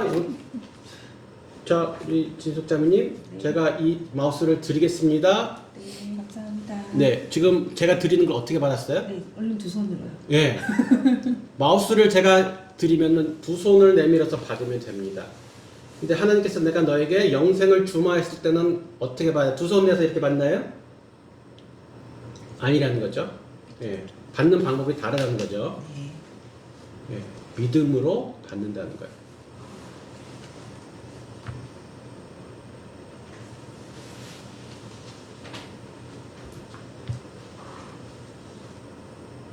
그러면서 믿음에 대한 설명들을 초신자에게 풍성하게 해주면 좋겠죠. 역시 복음 세미나를 참고해서 복음 세미나 갑자기 다시 막 들어야 될 것 같죠. 네. 여기서 쓰는 영접이라는 단어 사실 교회 들어오기 전에 밖에서 잘 안 쓰는데 영접한다는 말이 뭐예요? 받아들인다는 뜻 아닐까요? 받아들인다. 그럼 예를 들어서 교도소에서 오늘 신입 죄수 3명 오면 이렇게 받아들이는 것도 영접? 오늘 군대 훈련소에 오늘 신병 50명 입소했습니다. 그것도 영접인가요? 받는 것과 받아들이는 거는 좀 다른. 주체가 다른 것 같아요. 예? 주체가 다른. 주체가요? 어떻게요? 받는 대상 영접하는 사람은 조금 뭔가 느낌상 좀 높으신 분이나 나보다 지위가 주인으로 모시는 높거나 거. 주인, 그래서- 주인으로 모시는 거. 네. 맞아요. 그래서 손님이 아니라 주인으로 모셔드리는 것을 영접이라고 말하는 거죠. 그래서 영접의 개념에는 반드시 그냥 저희 집에 놀러 한번 오세요. 우리 집에 한번 놀러 오세요. 손님으로가 아니에요. 여기는 아예 내 집에 들어서 살라는 거예요. 그것도 내 집의 주인으로. 객으로 우리 집에 빌 붙어서 사시라는 게 아니라 원래 내 집이었는데 그냥 이거 내 집인데 들어와서 방 한 칸 드릴 테니까 월세도 안 받을게. 편안히 마음 먹고 사셔? 이렇게 드는 게 아니라는 거죠. 내 집인데 들어와서 내 집 주인으로 나의 주인으로 모셔드린 것을 영접이라고 한다는 거예요. 많은 분들이 여기서 넘지 못합니다. 주인을 바꾼다는 것에 대해서. 실제로 지체들하고 얘기해 보면 솔직하게 자기 영적 상태의 그 변화들을 설명하거든요. 좀 어디가 막혀 있니? 물어봐요 제가. 왜 아직까지 이게 넘어서서 영접을 못 하겠니? 그러면 어떤 친구는 자기는 죄인이라는 게 아직도 인정이 안 된대요. 성경 공부 몸이 계속 나와요. 근데 죄인이라는 게 인정이 안 된대요. 또 어떤 친구는 그래도 제가 30몇 년을 제 삶의 주인으로 내가 살아왔는데 주인을 바꿔야 된다 그러니까 그게 아직 저는 아직 수용이 안 돼요. 그렇구나. 솔직히 말해줘서 고마워. 감사하게도 그렇게 한 달, 두 달 더 후에는 그 문턱을 넘더라고요. 자기 주인인 게 인정이 되어지고 그래서 영접하고 이제 세례받고 또 주인으로 맞아들이게 되어서 이제 이번 6월달에 또 세례 받겠다고 이제 그런 친구도 있고 그의 여기 보면 이제 이름을 믿는 영접하는 자 곧 그 이름을 믿는 자들에게는 그랬죠. 이것도 너무 많이 했는데 이름을 믿는다는 게 뭐예요? 나는 네 이름이 김영결 믿어? 이건가요? 나는 내 이름이 정민홍 걸 믿어? 그 이름을 믿으면 뭔데? 이게 다 뭐예요? 계속 초신자스럽고 불신자스러운 질문들이에요. 우리가 너무 당연하게 생각해서 한 번도 생각해보지 않은 우리 아는 것 같은데 설명을 못 하잖아요. 그 모르는 거라니까요. 네. 그럼 성경에서는 이름이 의미하는 바가 뭐냐는 거예요. 이름. 성경에서 이름이란 단어가 갖는 의미. 왜 하나님은 이름을 바꿔주실까? 정체성이 달라져. 네. 이름은 그냥 호칭이 아니죠. 성경에서는. 호칭은 그 한 인격에 대한 속성, 능력, 인격이 다 포함되어 있는 게 그게 이름이거든요. 그게 단어예요. 일반적으로 이름은 호칭이에요. 세상에서는. 성경에서 이름은 한 존재에 대한 속성과 능력과 인격이 다 포함돼요. 그래서 이름을 통해서 그 사람을 나타내고 그 사람을 설명하고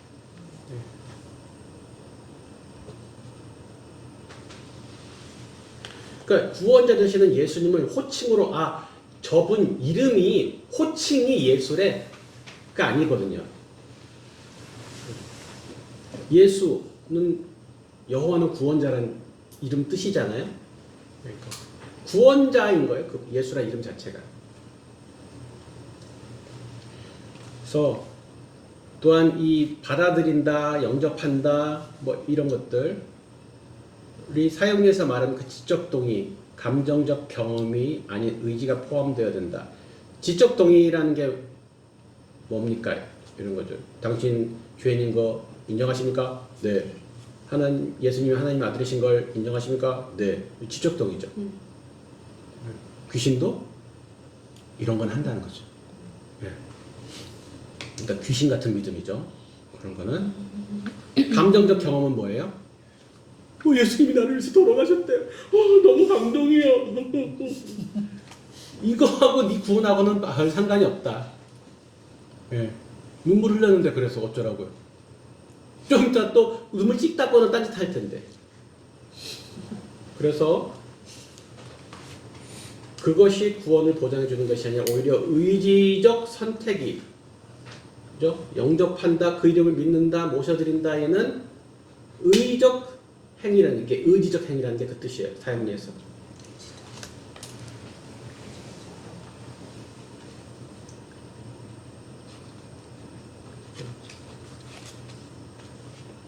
구원자 되시는 그 예수님을 전 인격적으로, 그 이름은 전체라 그랬잖아요. 한 호칭만이 아니라 그분의 인격, 능력, 속성을 전부를 총체적으로 내가 받아들이고 내 삶의 주인으로 모셔드리는 이 행위가 우리가 믿는다라는 거잖아요. 그래서 믿는다는 게 간다는 것 같은데 생각보다 덜 간단해요. 그래서 바른 믿음에 대해서 그때 제가 말씀을 드렸을 거예요. 첫 번째는 당연히 바른 근거가 필요하니까 지식이 불필요한 게 아니에요. 바른 지식에 근거해야 되는 게 맞아요. 바른 지식이 없으면 잘못 믿으니까. 그리고 그럼 처음에는 인정이 필요하겠죠. 그 바른 지식에 대한 인정 혹은 동의. 그리고 의지함. 그리고 따른다는 말 다른 말 본받는다는 거죠. 예수님이 하신 것을 예수님 저런 일도 하셨구나. 나 그거 다 인정해가 아니라 그래서 나도 그걸 따라하는 거야. 예수님의 사역, 예수님의 인격, 예수님의 고난 내가 따라서 본받는 것까지가 믿음이고 마지막에 믿음의 완성은 인내거든요. 인내. 포기하지 않고 끝까지 가는 거. 불같이 한순간에 믿음을 이렇게 내는 걸 믿음이라고 그러지 않는다. 믿음은 과정이에요, 과정. 용기를 내서 발을 내딛지만 그것을 끝까지 견뎌서 약속이 성취될 때까지, 주님 오실 때까지 포기하지 않고 도망가지 않고 버티는 거, 그것까지가 믿음이라는 거죠. 그래서 믿기만 하면 구원받는데 그 믿음이 뭐냐는 거예요.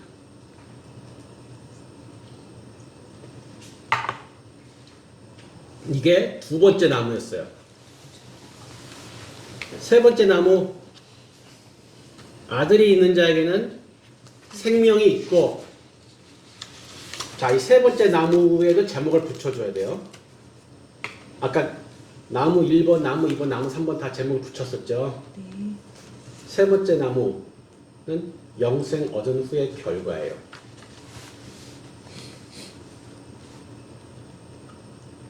지금은 제가 설명드린데 앞으로 여러분이 이 각 나무들의 제목을 다루셔야 돼요. 각 나무들의 제목이 뭔지를 다루셔야 돼요. 그래야 꿰진단 말이죠. 자, 요한복음 5장 24절 우리 동현준 교수님 네. 7번. 요한복음 5장 24절. 내가 진실로 진실로 너희에게 이르노니 내 말을 듣고 또 나 보내신 이를 믿는 자는 영생을 얻었고 심판에 이르지 아니하나니 사망에서 생명으로 옮겼느니라. 믿음을 통해서 얻는 세 가지 결과는 현재는 영생을 얻고 미래에 심판에 이르지 아니하고 과거는 사망에서 생명으로 옮겨졌습니다. 네. 이것을 영어로 보면 더 선명하다고 제가 말씀을 드렸어요. 한국말로는 그 시제가 선명하지 않은데 영생을 얻었고는 영어에는 현재 시제로 쓰여져 있어요. has eternal life라고. 그리고 심판에 이르지 아니하나니는 미래 시제로 쓰여 있습니다. will not be condemned 이렇게 쓰여져 있죠. 그리고 사망에서 생명으로 옮겼느니라는 과거 완료 시제로 쓰여져 있어요. has crossed over from death to life 이렇게 적혀져 있어요. 그러면 왜 이 세 가지 시제를 들먹였을까요?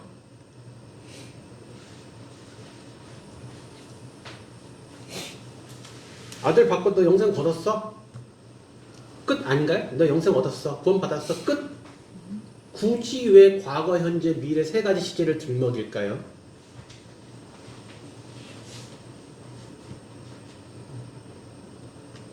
계속 왜 질문 계속 던지세요. 왜? 내가 더 할 게 없는 것 같아요. 내가 더 할 게 없다. 오, 그렇네요. 내가 과거에도 바꿀 수 없는 거, 미래도 내가 이미 구원받은 영생에 대해서 미래에 내가 또 내가 더 해서 영생을 취득하거나 유지하기 위해서 뭔가를 해야 되는 게 아니라 이미 다 예수님께서 속죄하심으로 영생을 완성하셨다. 미래에 죄를 지었어도 영생이 퇴생되지 않는 거지. 그렇죠. 우리가 구원을 생각할 때 보통 우리는 완료 시제 하나로만 생각을 해요. 구원 받았나요? 못 받았나요? 이 시제만 생각하거든요.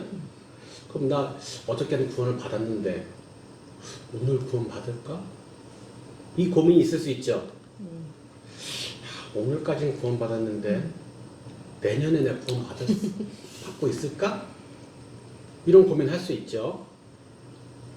그 세 가지 고민을 다 한 번에 대답을 하는 거예요. 이 구절이. 그러니까 구원이라는 게 단순히 시제적으로 완료 문제가 아니라 제가 뭐랬어요? 과정이라고 말씀드렸는데 기억나세요? 구원이 긴 과정이고 입장권이 아니라 관계라고. 자, 그래서 입장권, 천국 입장권으로 생각하면은 그냥 시제 하나면 돼요. 자, BTS 입장권. 자, 12시부터 오픈 개시. 딱! 야, 0.1초 만에 BTS 콘서트 티켓을 내가 구했어요.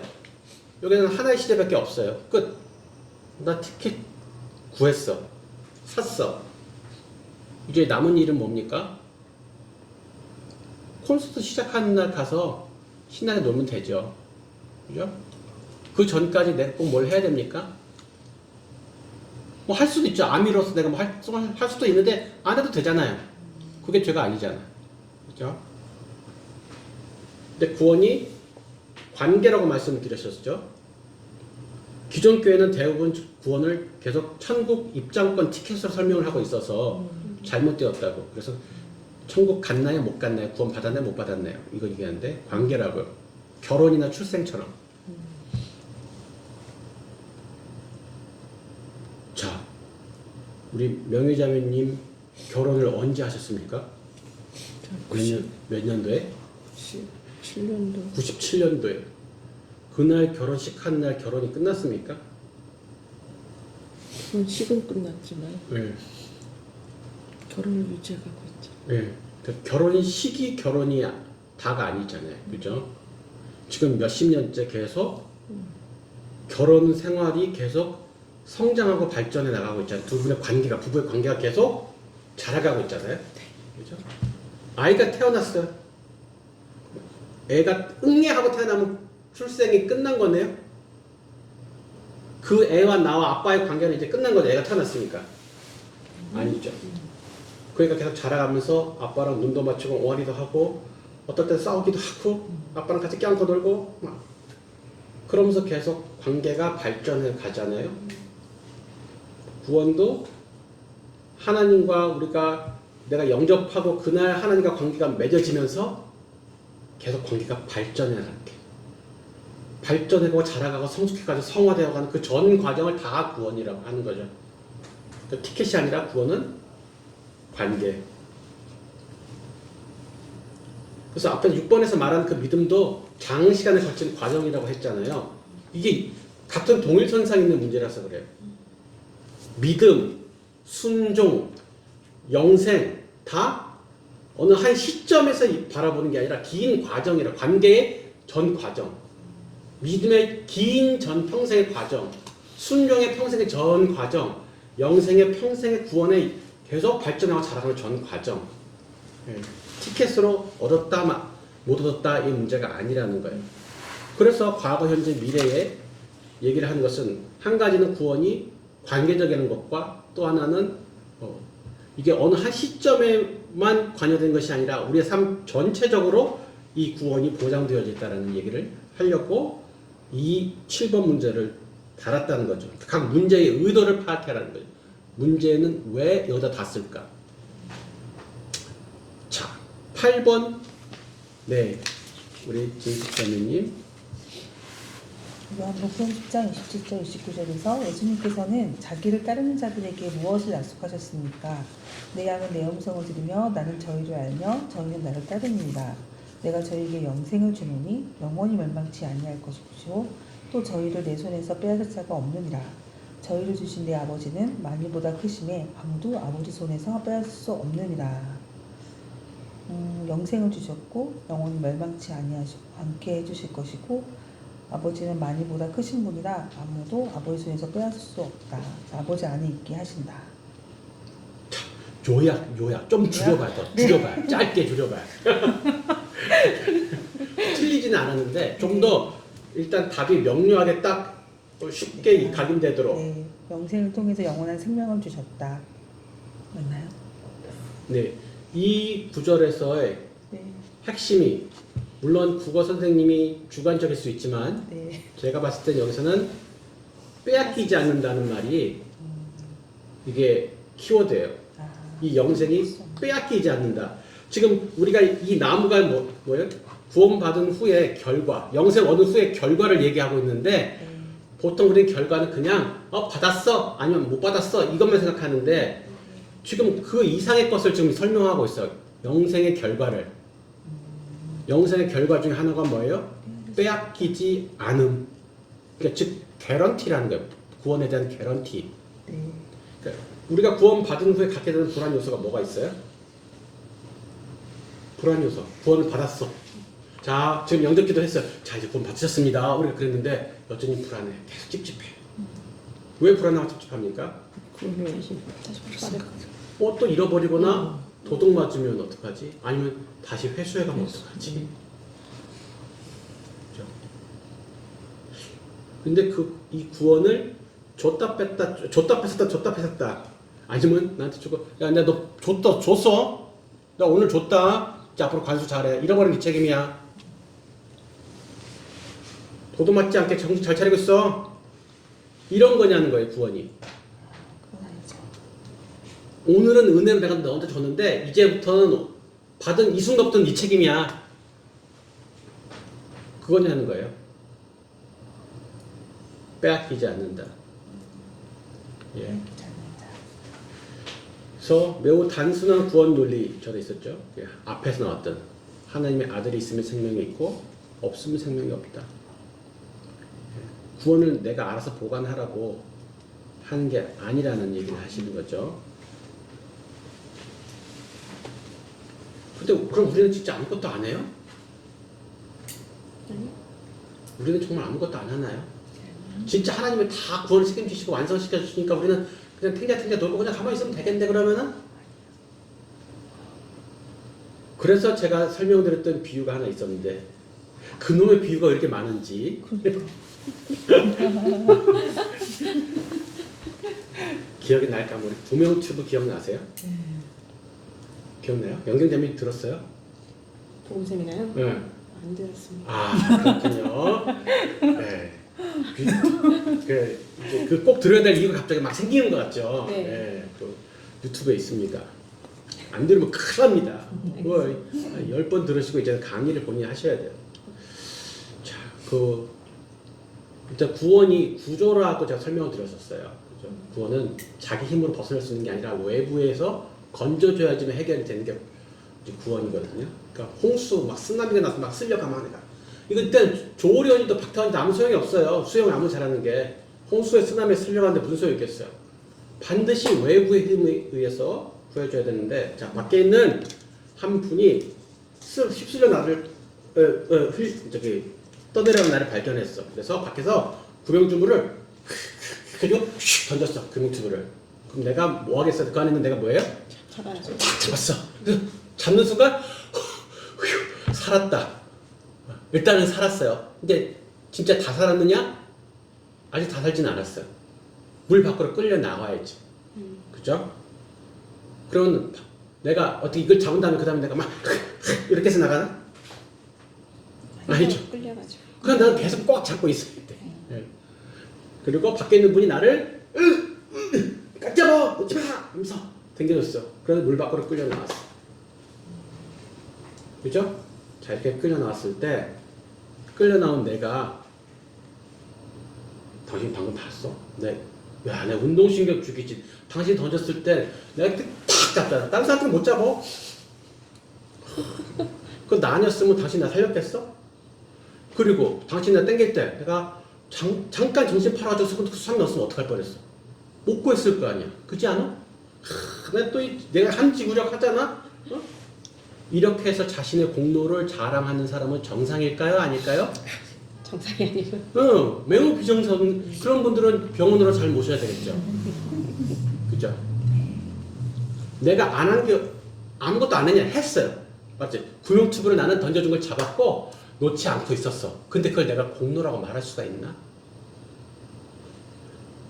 고맙습니다. 고맙습니다. 살려주셔서 감사합니다. 당신이 구명튜브를 던지지 않았으면 내가 구원받지 못했을 거고 나를 땡겨주지 않았으면 내가 물 밖으로 끌려내지 못했을 텐데 감사합니다. 이래야 정상이죠. 그래서 사람의 그 반응, 믿음의 선택 이런 것들이 뭐가 한 게 있긴 있는데 그것을 공로라고 하기에는 너무 쪼잔하다. 그분이 하신 그 일에 전적으로 공로를 돌려드리고 은혜를 돌리고 영광을 돌리는 게 맞는 것이지 내가 뭐 운동신경이 좋아서 튜브를 잡았다는 둥 이런 얘기를 하면은 병원으로 가야 된다니까.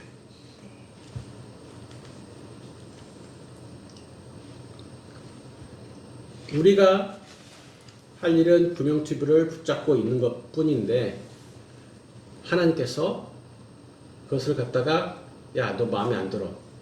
그냥 구명튜브를 확 당겨가지고 그냥 뺏어가신다거나 이런 게 아니라는 거죠. 자, 9번. 이건 역시 영생 얻은 후의 결과물이에요. 결과물. 자, 영경자매님 하실 차례인가요? 네. 어떤 사람이 그리스도인이 되면 무슨 변화가 일어납니까? 고린도후서 5장 17절. 그런즉 누구든지 그리스도 안에 있으면 새로운 피조물이라 이전 것은 지나갔으니 보라 새 것이 되었도다. 새로운 피조물이 된다. 네. 누구든지. 자, 누구든지 그리스도 안에 있으면, 그러니까 이렇게 차별이 없는 거네요. 일단은 그죠? 누구든지 그리스도 안에만 있으면은 새로운 피조물이 되는데, 자 여기서 또 뒤집는 질문. 새로운 피조물이 뭔데요? 어떻게 되는 게 새로운 피조물인데요? 페이스 오프 얼굴을 뒤집나? 주민이 바뀐 거? 신분의 변화? 이들의 방식과 전혀 다른 새로운 방식으로 살아. 여기서는 그냥 새로운 피조물 하고 끝냈지만 우리가 조금 더 알아보려면 그 뒤에 18절, 19절을 봐야 된다고. 한번 찾아볼까요? 고린도서 5장 18절, 19절. 이것도 복음 세미나 있어요. 들으신 분이나 안 들으신 분이나 결국은 똑같네.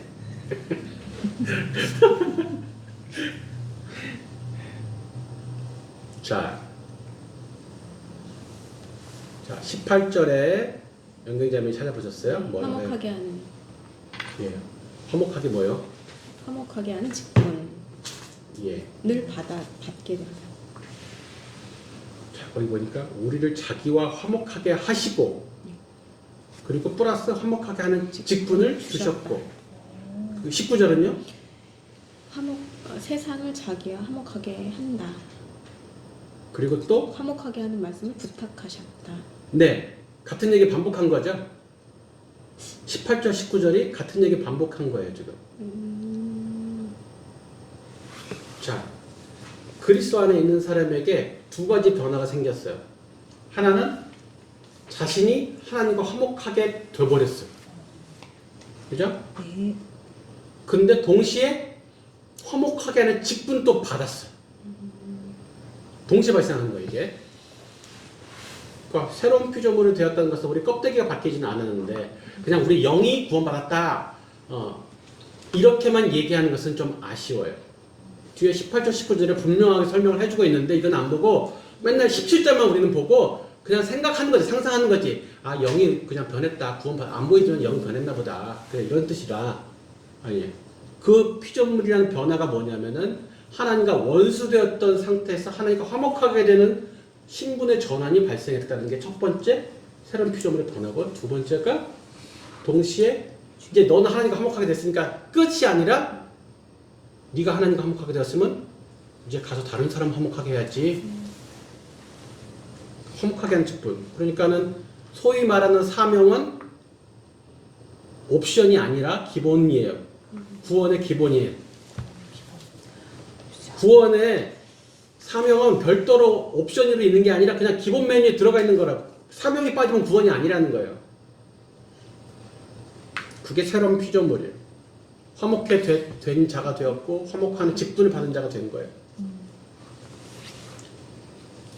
그래서 이것은 한 세트다. 새로운 신분과 새로운 사명은 한 세트입니다. 이것이 새로운 피조물의 의미고요. 그 밑에 다음 중 당신의 삶 가운데서 경험한 변화는 어떤 것들입니까? 뭐 이렇게 쭉쭉 있네요. 그러면 이제 체크를 해보겠죠. 수험들한테 질문하겠죠. 자, 어떤 것들이 돼 있으세요? 그러면은 명의자매님 이 리스트에다가 제목을 붙이신다면 뭐라고 붙이시겠습니까?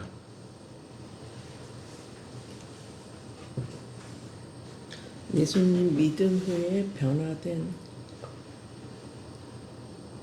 네. 예수님 믿은 후에 뭐라고요? 변화된 것. 그러니까 구원받은 사람이 나타나는 현상들 뭐 이런 거겠네요. 네. 예. 그렇게 제목을 여러분들이 한번 붙여보세요. 구원받은 사람에게 나타나는 현상들 혹은 증거들. 저는 아마 이렇게 썼을 것 같아요. 구원의 자가진단표. 뭐 다 비슷한 얘기죠. 예. 이 다 뭐냐면은 구원받았을 때 나타나는 이 스스로가 체크가 가능한 그러니까 맨날 말씀으로만 구원받았다. 그러니까 뭔가 좀 이렇게 괜히 뭔가 좀 찝찝한 거죠. 그래서 애따 네가 스스로 체크 가능한 것도 알려줄게 이거예요. 그래서 어째 내적 평안이 있어 없어요? 그러니까 저는 진짜 옛날에 스트레스 엄청 많고 잠도 못 자는데 예수 믿고 나서부터 잠을 잘 자요. 그 체크. 자, 그 왜 잠을 잘 자겠어요 그거? 예수님이 그러니까 그 구원 못 받았으면 그 잠을 못 잔다고. 그리고 죄에 대한 새로운 인식 있어요 없어요? 맞아. 저는 옛날에 전 죄인지 몰랐는데 지금 보니까 죄인 게 엄청 많더라고요. 자 체크. 죄로부터 승리. 좀 전에는 아무 생각 않고 죄를 졌는데 요즘 그거 안 짓게 되는 거 있어요? 있어. 체크. 이런 것들이 다 뭐예요? 구원 받았으니까 나타나는 증거들이란 말이에요. 영생, 예수 그리스도가 안에 있지 않으면 나타나지 않을 현상들이라는 거죠. 그래서 구원의 자가진단표. 그러면서 그 전에 얘기했던 뭐 구원의 3중 확인 같은 것도 기억이 나시나요? 자, 그 구원의 3중 확인 TC 1권에 있다고. 네. TC 책 집에 가서 다시 한번 보십시오. TC 1권에 구원의 3가지 증거가 3중 확인이 나오는데요. 일단은 성경 말씀이 신실하다는 것고, 두 번째는 성령의 인치심에 대해서 나와요. 그리고 세 번째가 삶의 변화로 나와요. 성경 말씀의 신실함과 삶의 변화는 알겠어요. 근데 이제 성령의 인치심이 뭔지를 잘 모르는데 그 구절은 그 TC에 보면 로마서 8장 15절에서 16절에 나오거든요. 로마서 8장 15절에서 16절. 그 무슨 내용일까요? 육신과 영생 무수하는 종의 영을 너희는 다시 무수하는 종의 영을 받지 아니하고 양자의 영을 받았으므로 우리가 아빠 아버지라고 부르짖느니라. 성령이 친히 우리의 영과 더불어 우리가 하나님의 자녀인 것을 증언하시나니. 자, 양자의 영을 받지 않은 상태에서 종의 영을 가진 상태에서 하나님 아버지를 보면은 혹시 하나님을 어떻게 대하면 어떤 마음이 드나요? 아버지. 종의 영을 받고 있는 내가 지금 종의 영을 가지고 있는데 종이요. 종은 주인을 보면 무서워해요. 종의 영을 가지고 있을 때는 아버지를 두려워했다고요. 아버지가 아니었기 때문에 그냥 무서운 주인이었죠. 왜냐면 나를 심판하고 벌 줄 주인이니까 무섭죠. 근데 양자의 영을 받아서 아들이 되면 어떻게 돼요? 아빠라고 한다는 거예요. 아빠. 아빠라고 부른다는 게 무슨 뜻이에요? 이게 하나님에 대해서 내가 두려움의 대상이 아니라 친밀함의 대상으로 인식이 바뀐다는 거죠. 그것을 성령께서 내 안에서 느끼게 해주신다는 거죠. 성령 친히 우리의 영과 더불어 우리가 하나님의 자녀인 것을 증언하시나니. 옛날에 하나님 얘기도 하지 마라. 그치, 사실 외면했지만 사실은 내 마음 안에 하나님 생각하면 괜히 쫄려.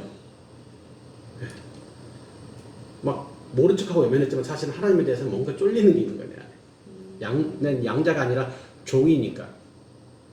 근데 이제는 아들의 영이 들어오셨기 때문에 이제는 하나님을 생각하면 쫄리는 게 아니라 너무 좋아. 아빠다.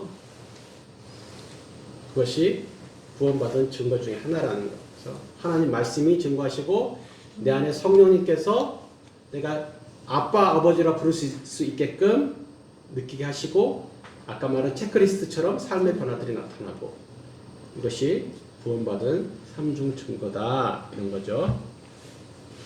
그래서 이제 숲과 나무를 한번 쭉 연결시켜 보는 거죠. 자, 분명히 아까 처음에 처음에 묵상 문제들이 영생은 누가 주느냐? 사람이 아니라 하나님이 주시는 거고 영생이 어디에 있느냐? 어디 다른 데가 아니라 예수 안에. 그리고 영생의 조건 아주 심플하게 하나죠. 예수 있냐 없냐, 하나님의 아들이 있냐 없냐, 이게 이 과의 어떤 키포인트였는데 그것을 나무들로 연결시켰을 때 하나님이 우리를 사랑하셨다는 그 증거가 뭐냐? 증거는 이것이냐? 하나님 우리를 사랑하신다며. 그 사랑하는 증거가 뭔데? 죄인들을 위해서 자기 아들을 아직 죄인일 때도 내주셨다니까. 그래서 하나님은 우리를 사랑해서 어떻게 하고 싶다고? 구원해주고 싶다고. 그게 이분. 그래서 성경 왜 기록됐다고요? 예수 이름을 믿고 구원받으라고. 이게 하나님의 사랑의 계획이라는 거죠. 그죠? 아들을 내어주시고 우리가 구원받게 하시려는 계획을 가지고 계셨고, 그래서 그럼 우리는 원래는 어떤 상태였었는데 심각한 상태였어요. 이 죄의 결과 원래 영생 받기 전의 상태는 이 모양이 꼴이었어요. 그래 알겠어. 근데 내 상태가 그 모양 그래. 내가 알아서 내가 스스로 구원받으려고 막 해서 구원받으면 되는 거 아니야? 그게 안 된다니까. 영생은 오로지 하나님을 주실 수 있어요. 그래? 뭐 영생을 어떻게 주시는데? 이렇게 옛다고 던져주셔? 아니, 그 아들 예수로 의인으로서 불의한 자를 대신하는 방법으로 영생을 주셔. 특이하지? 희한하네. 의인으로서 불의한 자를 대신? 그래, 그걸 대속이라고 해요. 대속. 다른 방법은 안 돼. 영생을 줄 수 있는 방법, 죄인을 구원할 수 있는 방법은 대속 말고는 다른 방법이 없어요. 그래? 그럼 주시면 난 어떻게 받아야 되는데? 믿음으로 영접하는 거야. 근데 영접이 그냥 여기 우리 집에 한번 놀러 오이소가 아니라 내 집에 주인으로 들어와서 사세요 라고 모셔드린 거고, 믿음은 이러한 의미야. 그냥 생각으로 세뇌해가지고 I can do가 아니라 아까 말한 그런 저런 개념이다. 그래서 너 영생을 예수님 주신 거 딱 받았어. 그럼 어떻게 됐을 것 같아? 글쎄, 과거, 현재, 미래 영생이 다 가지고 있어. 영생을 줬다 뺐다, 기분 따라 줬다 뺐다 하는 게 아니에요. 보장된 개런티된 거야. 그죠? 그리고 영생은 티켓이 아니라 관계, 하나님과의 관계. 그러면서 빼앗기지 않는 것이라고 말씀하셨죠, 성경에서. 네. 그리고 영생에서 가장 중요한 결과물, 그 얽고 나면 어떤 결과가 발생합니까? 그랬더니 하나는 새로운 피조물이 되었다. 그래서 새로운 신분도 얻고 새로운 사명도 얻고, 그리고 성령께서 우리 안에서 아빠, 아버지라고 부르게 하시는 하나님에 대한 내적 친밀함을 느끼게 하시고, 그리고 여기 나온 자가 진단표처럼 실제로 우리 삶에서도 변화가 일어납니다. 자, 이제 구원 받으신 걸 확신하시겠습니까? 네. 이렇게 흘러가자는 거죠. 그러면서 숙제 외워쓰기와 이제 적용 질문을 하면서 이제 수원한테 뭐를 다 시키시라고요? 써머리를 시켜라. 물론 앞에서 제가 한번 이렇게 꿰렸잖아요. 그러면은 그대로 잘 따라할 것 같죠. 방금 전에 들었으니까. 천만의 말씀, 만만의 콩떡 절대 따라하지 못합니다. 그래서 써머리를 한번 해보는 거죠. 자, 우리 동현 형제님 한번 오늘의 내용 무엇이 어떤 내용들이었는지 한번 네.